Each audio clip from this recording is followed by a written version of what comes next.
Ya, PSSI dan ketua umumnya terus disorot usai tragedi Kanjuruhan. Iwan Bule menyatakan panitia penyelenggara yang harus bertanggung jawab bukan PSSI. Lantas sejauh mana wewenang dan tanggung jawab PSSI dalam tragedi Kanjuruhan? Kami akan membahasnya bersama peneliti hukum olahraga Eko Nur Kristianto atau lebih dikenal dengan sapaan Eko Maung, lalu Tigor Shalom Boboy, Direksi PT Liga Indonesia Baru tahun 2017 hingga 2019, dan nanti juga akan bergabung bersama kami Ketua Komisi Disiplin PSSI Erwin Tobing. Selamat sore Bapak-Bapak, apa kabar? Selamat sore Bang Tigor. Selamat sore. Baik, saya ingin bertanya ke Pak Eko terlebih dahulu. Pak Eko, bagaimana tanggapan Anda terhadap penetapan 6 tersangka atas tragedi Kanjuruhan? Apakah keenamnya ini memang merupakan pihak yang harus bertanggung jawab atas tragedi ini? Ya, pertama-tama ini hal baru ya. Jadi walaupun jumlahnya tidak sebesar yang di Malang, tapi kejadian supporter meninggal di stadion itu bukan hal baru di Indonesia. Bahkan belum 6 bulan ya, di Gelora Bandung Lautan Api di Bandung, itu juga ada 2 yang meninggal. Dan sama-sama bukan bentrok supporter ya, tapi karena terdesak-desak gitu. Berdesakan akhirnya meninggal.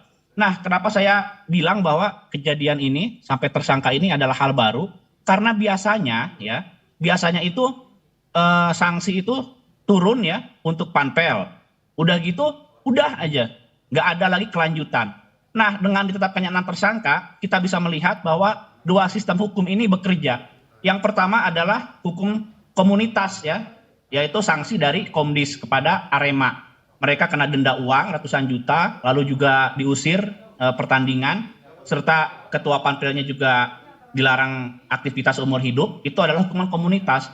Tapi di sisi lain, hukum nasional juga berjalan ya. Inilah yang selama ini tidak pernah terjadi. Biasanya cuma hukum komunitas, udah gitu seminggu 2 minggu udah terlupakan gitu. Nah, makanya penetapan 6 tersangka ini saya pikir akan menjadi presiden bagus ya, bagus di masa yang akan datang. Kita tidak mengharapkan, tapi andai kata ada kejadian lagi seperti ini, maka ternyata hukum negara itu bisa terus berlanjut bahkan sampai proses penyelidikan dan penyidikan. Begitu, Mbak. Ya, Pak Eko, apakah semestinya ada tersangka lain yang juga harus ikut bertanggung jawab? Ya, jadi saya melihat seperti ini ya. Tadi kan dikatakan bahwa kepolisian masih terus bekerja. Berarti kasus ini bisa dikembangkan. Tidak tertutup juga adanya tersangka lain yang terlibat. Tapi kalau kita lihat alasan-alasan mereka ditahan, yang menarik adalah ini tentang pidana ya, bahwa mereka yang aktif tuh menembakkan dan lain sebagainya, ada juga orang-orang yang sebetulnya pasif ya, pasif tidak terlibat langsung secara teknis di lapangan, tapi juga bisa terjerat pidana.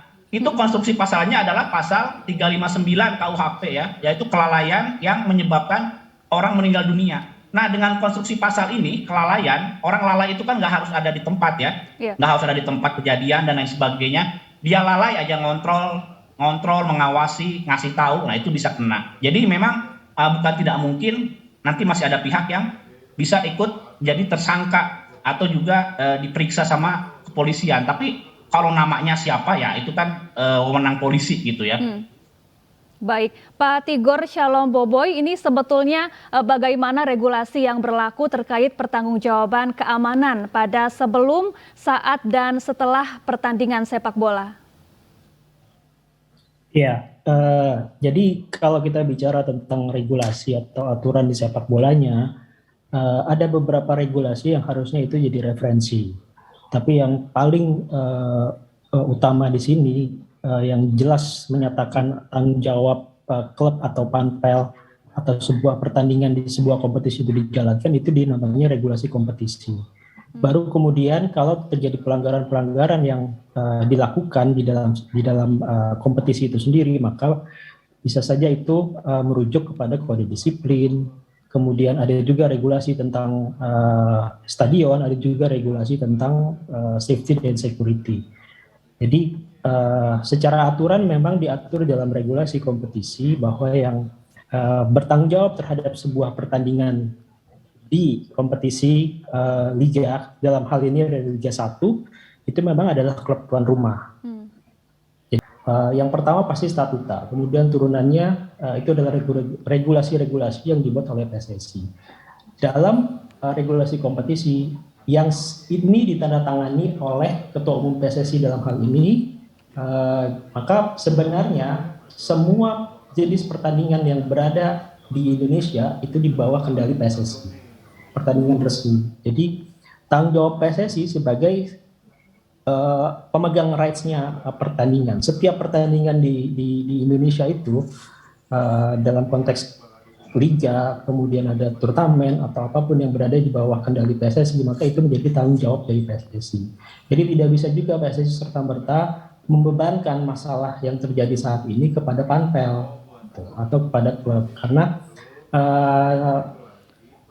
proteksi juga harus dilakukan oleh PSSI. Apa yang harus mereka lakukan? Misalnya melakukan verifikasi terhadap stadion, verifikasi terhadap personel-personel yang memang itu harus ada dalam sebuah pertandingan atau bahkan dalam sebuah timnya. Baik Pak Eko, Pak Tigor dan pemirsa, kita masih akan terus menghubungi Ketua dari Komisi Disiplin PSSI Erwin Tobing, namun saat ini belum juga tersambung, dan kita saksikan dulu berikut ada pernyataan dari Abdul Haris, Ketua Panitia Pelaksana Pertandingan yang juga tersangka tragedi Kanjuruhan. Adik-adikku, saudara-saudaraku yang tanpa dosa pegang dengan nyawa, itu semua karena keterbatasan saya tidak bisa menangani mereka. 2018 pernah terjadi sama seperti itu. Saya sudah mengingatkan ketika rapat dengan Pak Kapolres, dengan Mabes Tewek, dengan Pak Aremania, dengan jajaran Pamdal di lapangan tenis Polres Panjen. Saya sampaikan mohon izin jangan sampai terjadi lagi 2018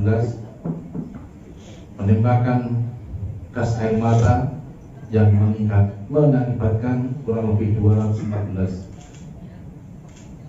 korban yang sesak napas, yang matanya perih dan meninggal satu orang. Mungkin saudara-saudara masih ingat, punya foto, punya apa, sudah saya ingatkan, tolong jangan diulangi lagi. Cukuplah, itu adalah pernyataan 7 menit plus 5 saya keluar, di dalam sudah banyak keributan. Aremania masuk ke lapangan mau mensupport tim kesayangannya, dan ada beberapa.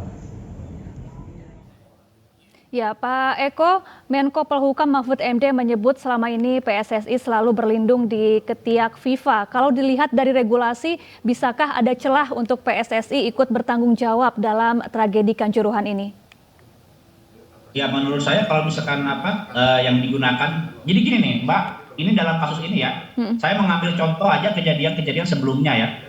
Pihak yang memberi sanksi itu adalah otoritas tertinggi di mana event itu terjadi. Ya, misalkan kalau klub Indonesia dengan klub Malaysia maka bisa AFC, bisa FIFA gitu ya. Tapi ini kan kompetisi domestik, kompetisi domestik ya. Nah ini otoritas tertingginya kan PSSI.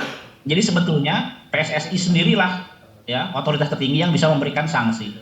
Terkecuali yang orang banyak pingin ya. Tadi disebut juga di liputan netizen itu kan pinginnya Pak Iwan mundur ya, ketum PSSI mundur. Nah ini perlu dipahami, yang namanya mundur itu bukan hukuman ya, bukan hukuman dalam konstruksi yuridis, tapi itu tentang moral kok mundur gitu. Nah kalau bicara menghukum saja ya terkait jabatan, itu kan adalah organ yang di atas PSSI ya, berarti FIFA. Itu pun kalau FIFA menunjuk. Nah Pak Iwan Bule ini kan bukan ditunjuk, tapi dipilih. Artinya apa? Artinya kalau misalkan ingin PSSI dihukum dalam artian ketua umumnya mundur, yang bertanggung jawab itu ya stakeholder nih, para votersnya yang milih dia, para pemilik suara, klub-klub, lalu Asprof ya, adain kongres luar biasa gitu, biar ketua umum PSSI mundur gitu. Nah, kalau misalkan yang diartikan itu adalah pidana gitu, dijadikan tersangka ya, itu ada pasal dalam regulasi tentang keselamatan dan keamanan stadion ya, yang diturunkan oleh PSSI dari Safety and Security Regulation Stadium FIFA. Itu ternyata yang lagi ramai juga nih Mbak ya, di posting di berbagai media, itu ada ketentuan yang menyatakan PSSI tidak bisa dituntut ya oleh siapapun, oleh pihak manapun jika terjadi hal-hal buruk seperti ini gitu. Semuanya Baik. memang diserahkan ke Panpel. Nah, tapi karena kita bicara dalam konteks hukum nasional, ya tetap ya kita tunggu nih timnya Pak Mahfud dan juga kinerja kepolisian gitu. Tapi saya pikir kalau misalkan melihat korban seperti ini gitu ya, andai kata dihukumnya ketua PSSI nanti misalkan dianggap intervensi atau apa, saya pikir masyarakat Indonesia juga menanggapinya akan berbeda dengan kasus pembekuan beberapa tahun lalu ya. Jadi perlu dibedakan, yang namanya intervensi itu kan campur tangan ya, campur tangan. Nah kalau ini kan bukan gitu. Tapi ini memang ada ketertiban secara nasional yang terganggu dan kebetulan orang ya ketua Federasi Sepak Bola Indonesia dianggap terlibat gitu. Jadi dibedakan juga. Ya. Baik, Pak Tigor, Stadion Kanjuruhan terakhir kali diverifikasi tahun 2020 lalu. Sebetulnya bagaimana proses verifikasi terhadap stadion di Indonesia? Dan apakah Stadion Kanjuruhan ini terbilang layak untuk menggelar suatu pertandingan sepak bola yang besar begitu?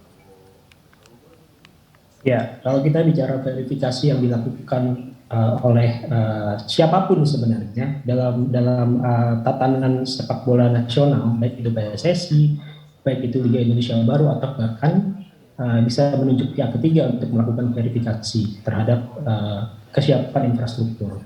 Jadi memang sebelum kompetisi dimulai, LDB itu punya hak untuk melakukan verifikasi terhadap stadion yang akan digunakan berdasarkan nominasi atau stadion yang didaftarkan oleh klub itu sendiri. Jadi itu bisa mungkin saja ada 1 atau 2 stadion yang didaftarkan oleh klub.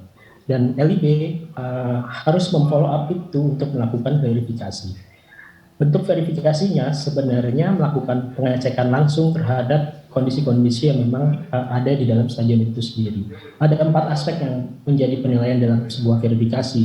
Yang pertama adalah lapangan permainan, kemudian yang kedua adalah ruangan-ruangan di stadion, kemudian yang ketiga fasilitas di stadion termasuk akses, kemudian yang keempat adalah lampu stadion.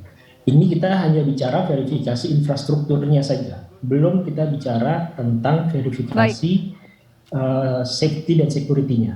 Baik. Jadi itu yang dilakukan, kemudian hasilnya ada 3 yang biasanya diputuskan. Ya. Yang pertama layak dengan catatan atau tidak layak. Baik, ini menarik namun sayang sekali waktu kita terbatas. Terima kasih Pak Eko Kristianto, peneliti hukum olahraga, dan juga Pak Tigor Shalom Boboy, Direksi PT Liga Indonesia Baru tahun 2017-2019. Terima kasih telah bergabung bersama kami di iNews Sore.